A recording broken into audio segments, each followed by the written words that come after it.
এফালে বানপানীৰ সন্ত্ৰাস আনফালে লাওখোৱা অভয়াৰণ্যৰ পৰা ওলাই অহা এটি ভাগে সন্ত্ৰাস সৃষ্টি কৰিছে জেঙনি অঞ্চলত। যেহেতু দেখা হৈছে জেঙনি অঞ্চলত এই বাঘটো যেতিয়া ওলাই আহি দুজন মানুহক আচলতে আক্ৰমণ কৰিছিলে।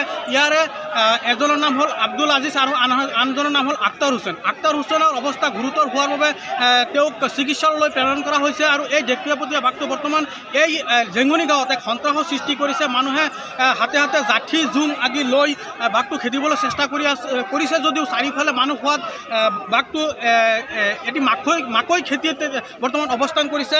আৰু আৰক্ষী প্ৰশাসন আহি পাইছে যদিও বন বিভাগ এতিয়ালৈকে ইয়াত আহি পোৱা নাই। মোৰ লগত আমচুৰ এজন নেতা আছে, তেখেতৰ পৰা এই বিষয়ে জানিব চেষ্টা কৰিম। কি ক'ব, যিহেতু এই বাঘটো এটা সন্ত্ৰাস সৃষ্টি কৰিছে এই গাঁৱত, কি ক'ব এই সম্পৰ্কে? হয়, এইটো পৰিস্থিতি একদম ভয়ানক হৈ আছে। ইতিমধ্যে আৰক্ষী লোক আহি উপস্থিত হৈছে যদিও বন বিভাগ উপস্থিত হোৱা নাই। আপোনালোকে চাব পাৰে ইয়াৰ পৰা 100 মিটাৰ দূৰত্বত বাঘটো ইয়াতে বিচৰণ কৰি আছে। পৰিস্থিতি একদম বেয়া।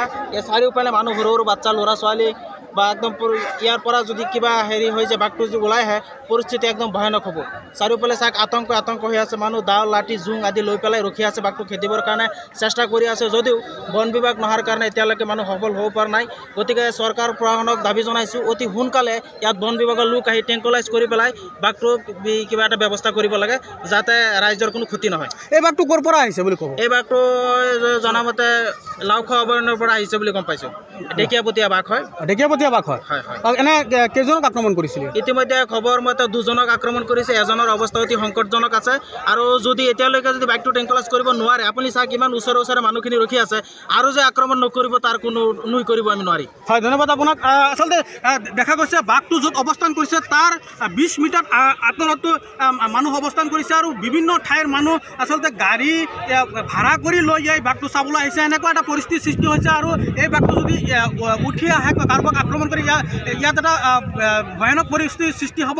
এতিয়ালৈকে কিন্তু বন বিভাগ বহুত আগতে খবৰ দিয়া হৈছে যদিও লাওখোৱা অভয়াৰণ্যৰ বন বিভাগ কিন্তু বা নগাঁৱৰ পৰা কোনো বন বিভাগৰ লোক ইয়াত আহি উপস্থিত হোৱা নাই। যদিও আৰক্ষী আহি উপস্থিত হৈছে, এই আৰক্ষীয়ে কোনো ব্যৱস্থা গ্ৰহণ কৰা নাই। তেওঁলোকে এনেই ৰখি আছে বুলি ক'ব লাগিব।